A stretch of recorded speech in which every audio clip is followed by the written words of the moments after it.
Hello, and welcome to Mixology, where we launch each episode mixing up a drink as we discuss how customer education and customer marketing mix together as scale engines to customer success. I'm Kristine Kukich, and along with Shannon Howard, we're talking about growth, the types of growth, and how customer education plays a role in growth. And we are having a Saturn as we chat. I've dropped the ingredients in the comments below. If you're following along, here they are. We have 3 cups of crushed ice, and then I've got 1.5 ounces. I'm using Edinburgh gin. And then we have 1/2 ounce of lemon juice. I've got some passion fruit liqueur, and that is 1/2 ounce as well. And then I have falernum, which is a blissful and spicy eruption of ginger, clove, almond, and fresh lime. So this is very tiki in its design, and that's only 1/4 ounce of that one. And we're going to sweeten it up even more with some orgeat, which is almond and cane sugar. 1/4 ounce of that as well. I'm going to go run over and mix this up with the blender, and then we will go ahead and put it in a glass with some of my Oricella tiki cherries, which for garnish. And that is going to give us, these are from a local people up here in Washington State. So let me go ahead and go mix this up. I'll be right back.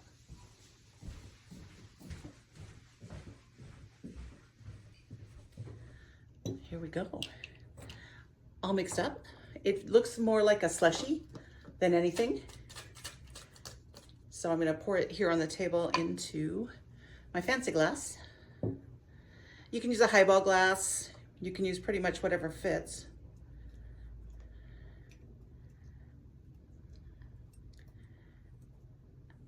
Go ahead and pause if you need and go grab all of your ingredients, mix your drink. And we will sit down with Shannon here in a second and talk about growth.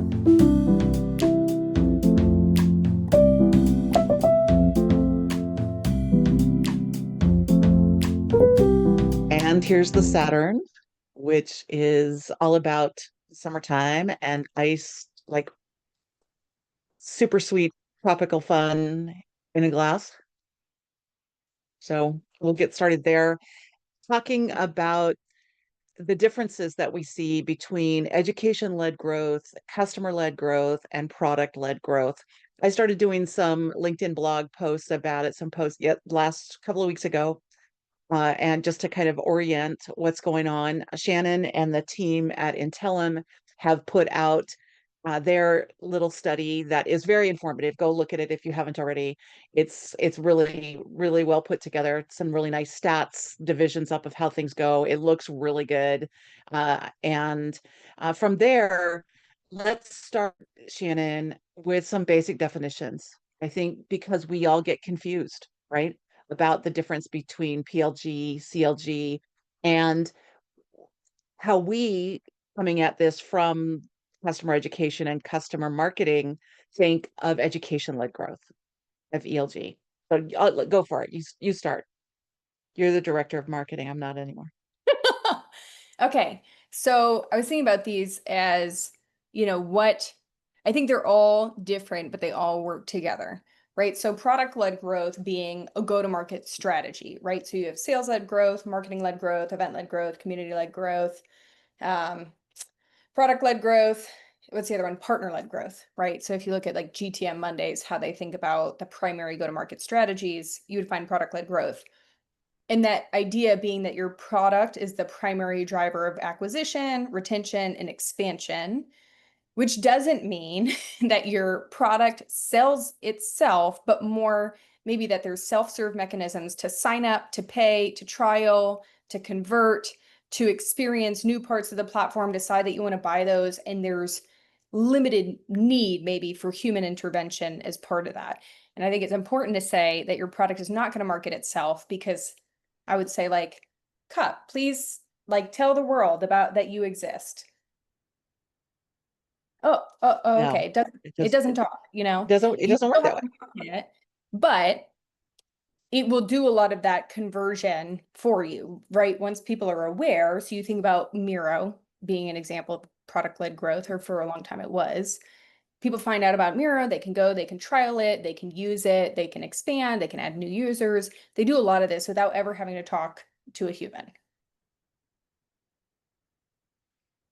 And then we move in to customer-led growth, which has been kind of a buzzword or Hmm. buzzwords, series of words for us, but Right. they easily for the last 5+ years, right? Where we, because we're on the post-sale side of an organization, uh, customer-led growth, it makes sense, right?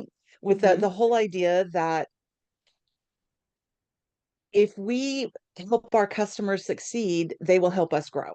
It's Hmm. kind of an infinity loop of customers and products all tying together and interweaving to make this successful organization, or successful partnership between you as the organization and your customer base. And I don't know that there's much different in terms of just a go-to-market strategy. We still have to do all of the same things that we do with product-led growth, right? We still have to educate people about the product itself, because the idea that customers, the more they know about our product, the more they can delve into our product, the the more they can expand their practice, Hmm. right? And that's, I think that's the heart for me of what happens with customer-led growth, right? Yeah, I've thought of customer-led growth not as a go-to-market strategy, but how you think about how you go to market, right? That we, regardless, right, community, event, product, sales, marketing, partner-led, that we're weaving our customers into that, that we're thinking about how are customer proof points, or how is a customer's success being used. So even in a product-led growth approach where the product is maybe introducing people to other parts of the product or helping them convert, you're going to find testimonials, use cases, how other people are using the product. You're going to find all of those things as part of the go-to-market strategy for that. So it's just really putting the customer at the heart of all of it.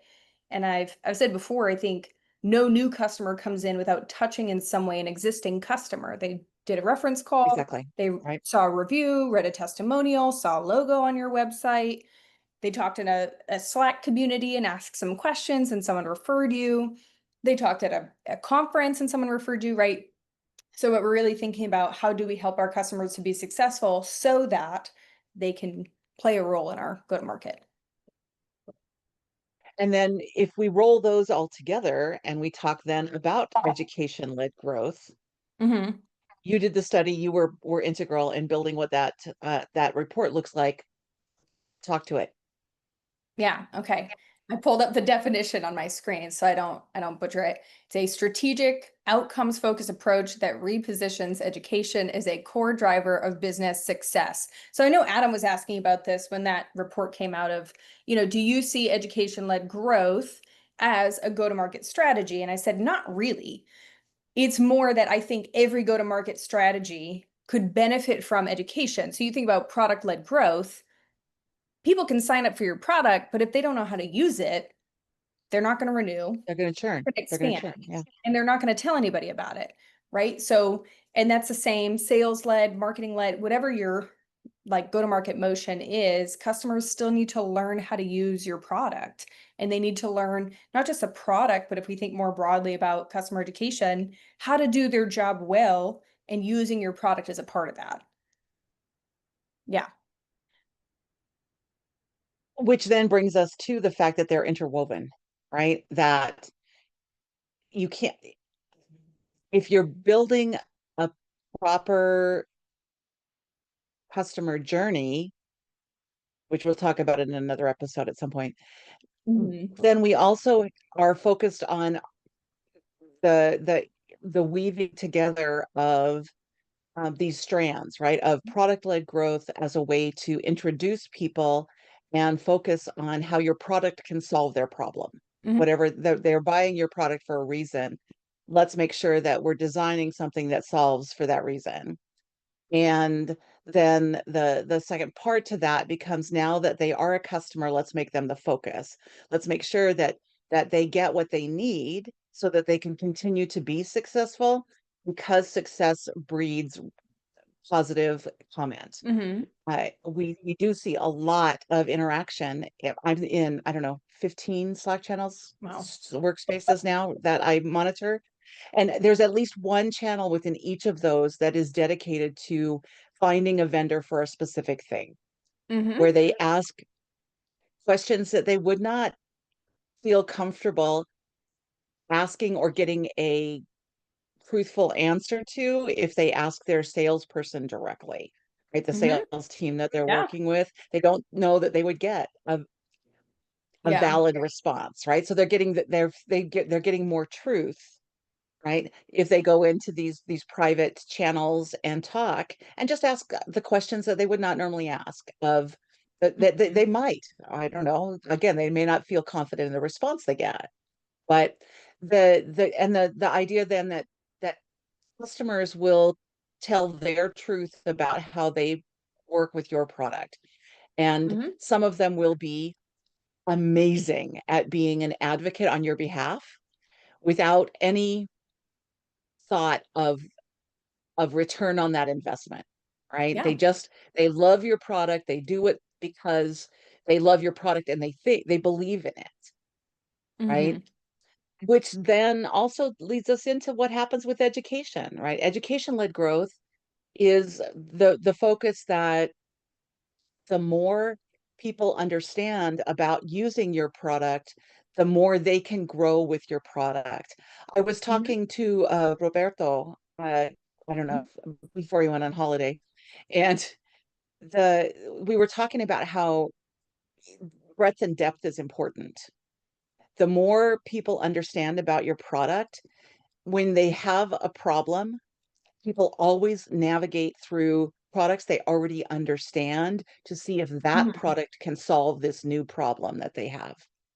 And the more people understand about your product, the greater the chance that they will self expand, Mhm. because they know that your product will do this thing. And if I tweak this one thing and I do this one thing a little bit differently, maybe I can solve my problem using an existing tool, which is a win for me because I don't have to ask for more money to buy something new.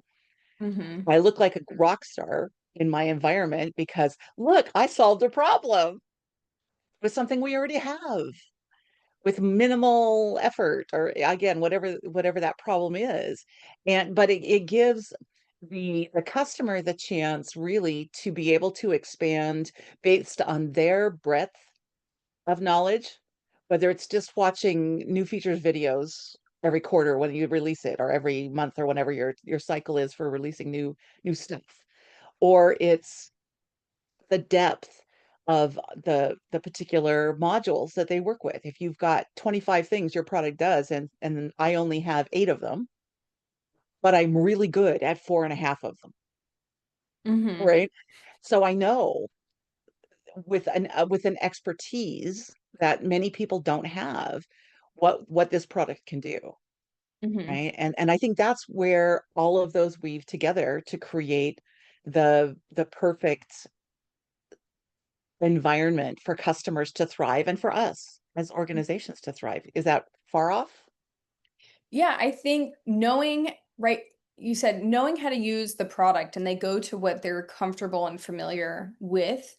And I think that's where, we talk about you don't get a second chance to make a first impression, why onboarding is so important. We want people to feel confident in the platform from the early days, right? Because if they feel frustrated, confused, they can't figure out how to do the basic things, they're not going to want to learn the twos, threes, and fours, right? If we can't figure out the ones, like we're not going to two, three, and four.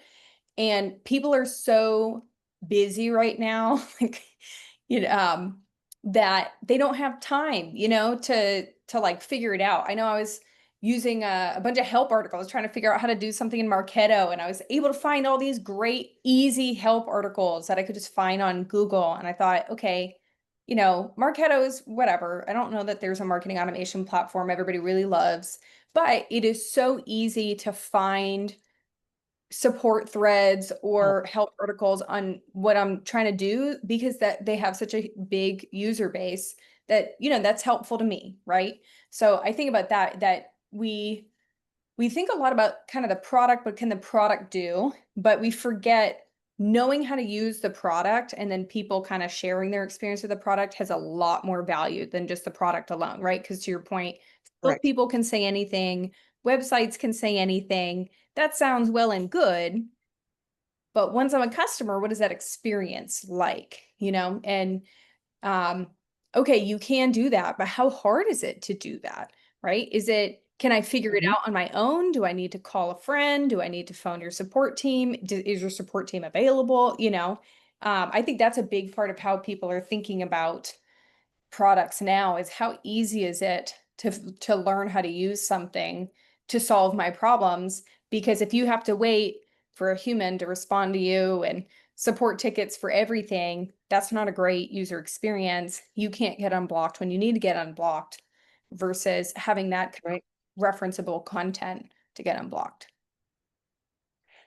So if we understand that as the ideal, right, where we're interweaving all of these things, what are what do you think are the top three things then that we can do from this post-sales scalable arm of the business to support Mhm. that intertwining? Mhm. Yeah.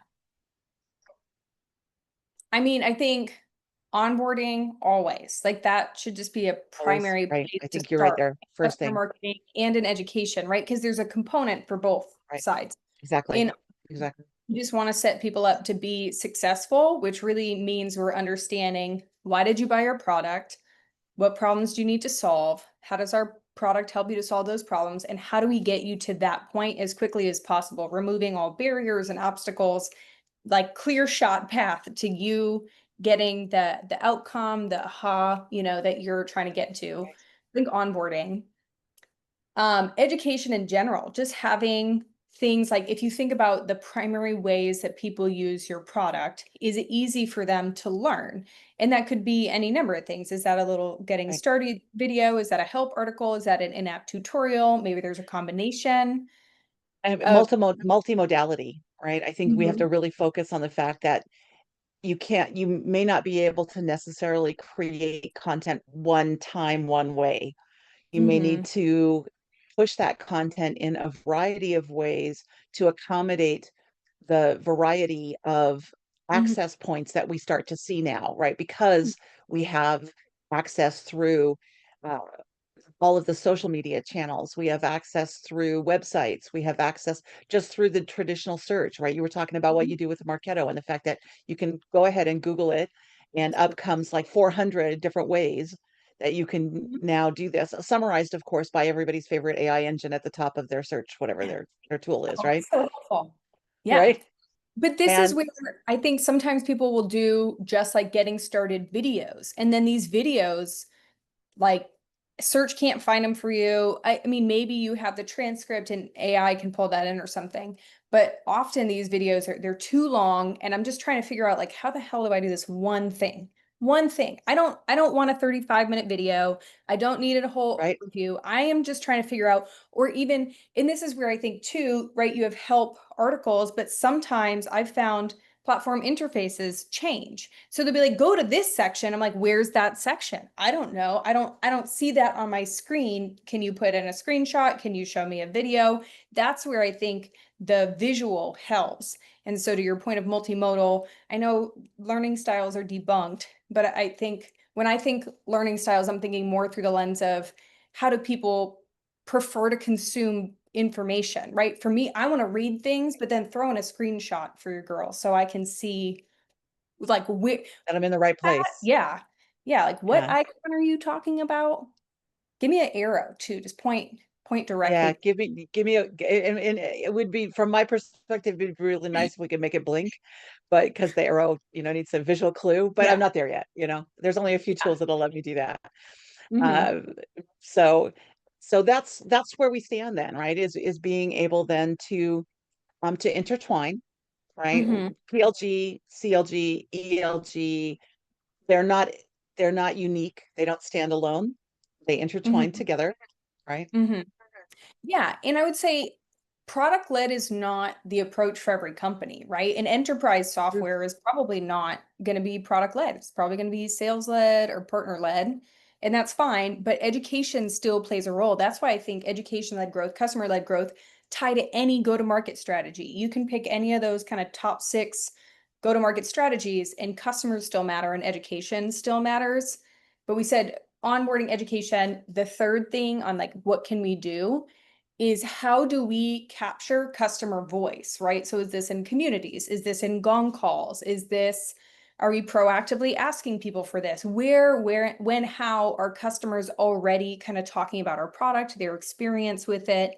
And then how can we start to capture some of that so we can turn it into use cases, playbooks, case studies, quotes, reviews, and we can use it to fuel our go to market, but also our onboarding and product stuff. I used to use customer quotes for onboarding to say, okay, here's how this person used it, or here was their experience using this part of the product. Because I think we forget social proof isn't just for sales. Every time you're trying to get someone to do something, Right. that's a sale. You're trying to change behavior. So we got to use proof there as well. So those are our three then, Hmm. right? Intertwine, education and customer led partner with anything, regardless. And education is it. I mean, we just have to do it Hmm. because it is the bomb. I And just, we believe in it. I mean, yeah. right? I mean, we've seen it prove itself over time, right? Hmm. So Makes a huge difference. it does. I think that education is that underlying uh I don't in macrame, right? When you do macrame, they have the cords that run down and then Hmm. the weaving cords. And I think education might be the center, the posts that are always there, and you weave these other things around them to make Ooh. it look whatever you need it to look like. Hmm. I could see that. There's my Yes, there analogy are for always some today. other things that are negotiable. But Right. I do think knowing, if you just think it is critical for the user to know how to use your product, there's one way to do that: education, which can take different forms, but it is the same idea of Exactly. Exactly. teaching people how to use your platform, your product to be successful. And that's it. That's the underlying theme that we have for this episode is education is the cornerstone. It's the basis of Mhm. everything else that happens. Yeah, All right. I believe. We'll catch up again later, right? All right. See Bye, you next everybody. time.